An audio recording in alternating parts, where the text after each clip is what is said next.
Hello everyone, it's Stephanie, your CSA coach, and it is week 19A of our CSA shares. Couple of quick announcements. Our last Art on the Farm with Dakota is today at 5 p.m. and I believe they're building fairy houses, so join her from 5 to 6 p.m. tonight at the farm for the last Art on the Farm. Thank you to everyone that came on Saturday and helped the farmers harvest the potatoes over in Rigglesville.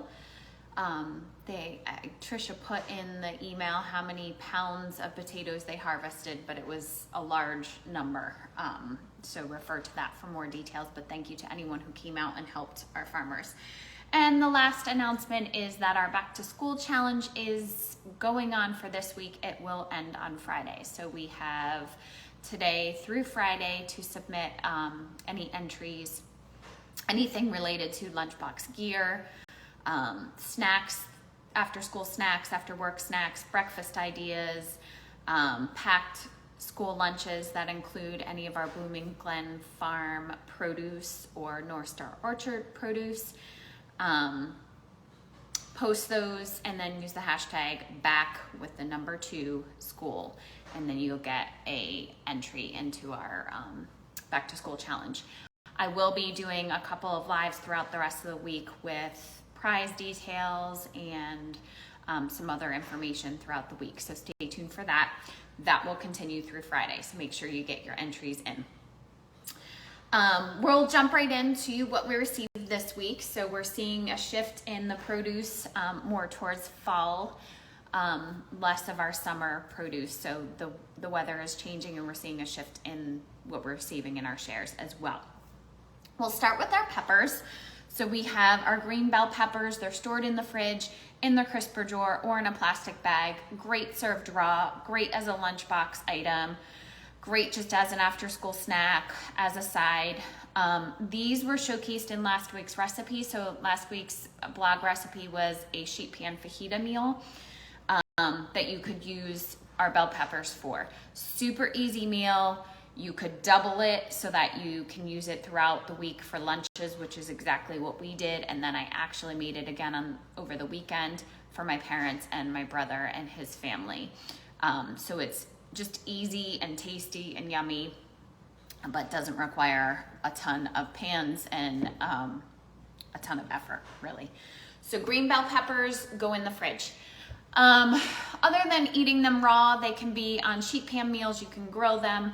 You can put them in salads. You can saute them. So lots of options there. Our other peppers are our sweet peppers. So we have red and orange. Same basic idea. They're just sweeter than our bell peppers, but stored in the fridge, in the crisper drawer, or in a plastic bag. Can be eaten raw, can be cooked, grilled, baked, roasted, or sauteed in like a stir fry. You can also make roasted peppers with these. So those are all options. Stored in the fridge, just like the green bell peppers.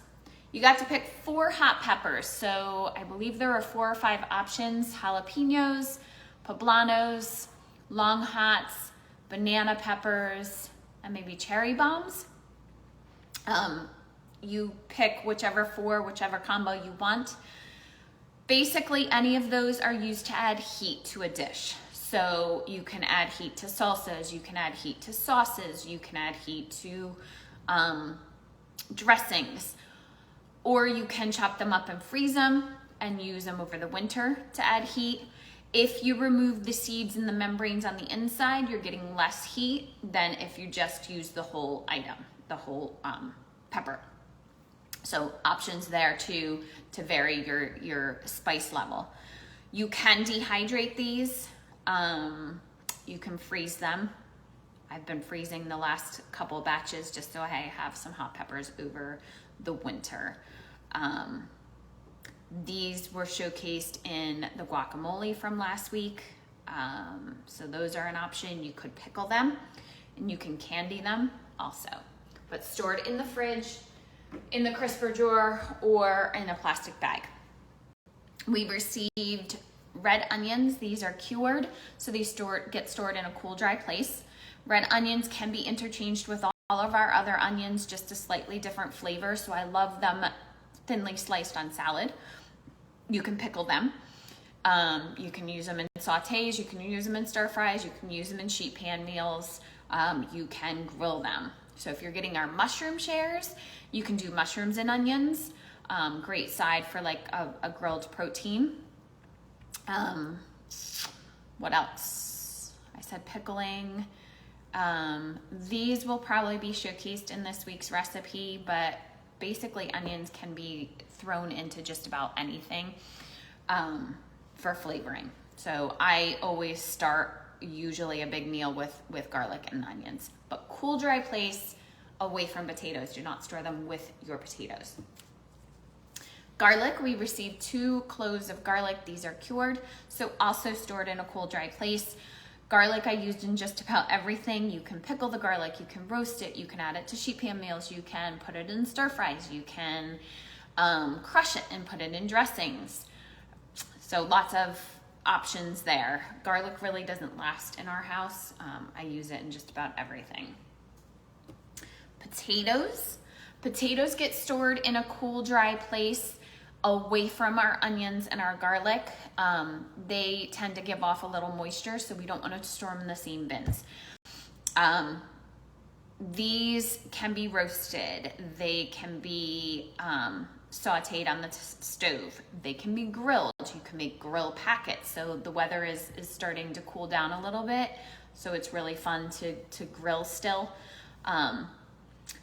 Or if you're roasting, you can do a sheet pan meal. You can, like I will usually just chop these up, add some garlic and some onion, and just put the whole pan into the oven, and that's a side for a big meal that we're having. You can also use them for breakfast, so like a hash brown. You can shred them. You can slice them thin, and I know there's a couple recipes. I know there's like a potato crusted quiche on the blog. You could use these potatoes for that. You could shred them and do a more like a hash brown patty. So lots of options for our potatoes. We received fennel. So fennel is stored in the fridge in a plastic bag. This one, we don't have huge fronds, so it will fit in a small Debbie Meyer green bag or a Ziploc bag. Fennel has a licorice flavor, so it's really good. There's a fennel tea on the blog. I know I have roasted it to get like a caramelization, and that's really good if you thinly slice it, roast it, and then add it on top of salad. You can just do it as a side. You can certainly grill it, so you can slice the bulb in half, just put a little bit of oil on it, and then put it on the grill and grill both sides. That's an option also. But probably my favorite is roasting it. So that's our fennel. Our bok choy this week is huge. This gets stored in the fridge in a big bag. So I have really large Debbie Meyer green bags that this will go in. Bok choy is really good sauteed as a side. You can just do it alone as is. This is a huge head of bok choy, so it will serve as a really good side just by itself. You can also put it in stir fries. So add some other vegetables with it as well, and then serve it over rice.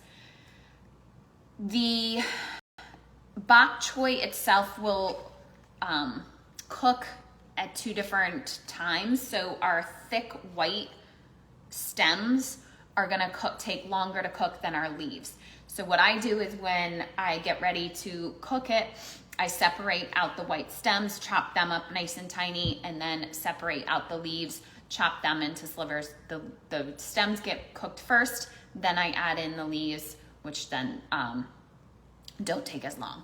So just make sure you allot for that time difference because of the thickness difference. But really good just on its own sauteed. We also received kale. So kale gets stored in the fridge in a bag. Kale is good raw. You can turn it into a salad. You can make kale chips. You can blend it and make green cubes and then freeze those green cubes, and it's really good for smoothies. The meatloaf recipe that got posted, I believe that was 2 weeks ago, has greens in it. You cannot taste them, so it's a really good way if your kids or anyone in your house does not like to eat their greens. It's a really good way to hide the greens. So it just calls for a quick blanch and then blending those and then putting them in there. What else for kale? So raw or cooked, you can just saute it as a side, or you can put it in other dishes as well. So that's kale. There's also a kale pesto on the blog. So you could turn that into a pesto and then freeze that or use it right away over a pasta. We received arugula this week. The arugula and the spinach from the farm are one of my favorite greens from the farm. It's so tasty. You can eat this raw or you can cook it. I do not ever cook it. I like it raw just as a salad. So we'll do an arugula salad this week. Just very simple, letting the arugula shine. This gets stored in this bag just like this. Do not wash it until you're ready to use it. But it can be eaten raw, or you can wilt it and serve it with pasta or a side dish. But I like to just eat it raw, just like this. We have our breakfast radishes. The very first thing you want to do with the breakfast radishes is you want to take the tops off. So we want to separate out the radish bottom, the root, from the top leaves. Store the leaves separate, then the radishes. Keep them away from each other. The greens will pull the moisture from the radish bottoms, and it doesn't work out well. So you want to keep them separate when you're storing them. The greens can be eaten raw, they can be sauteed, they can be used just like any other green. You can chop them up small and add them to salads. If you're not going to use them, then take them and throw them in your veggie bag, your freezer bag for broth. The bottoms, you can eat the radishes raw, you can pickle them, you can roast them, which roasting them changes the flavor of radishes altogether. There are recipes on the blog for roasting radishes. You can grill them.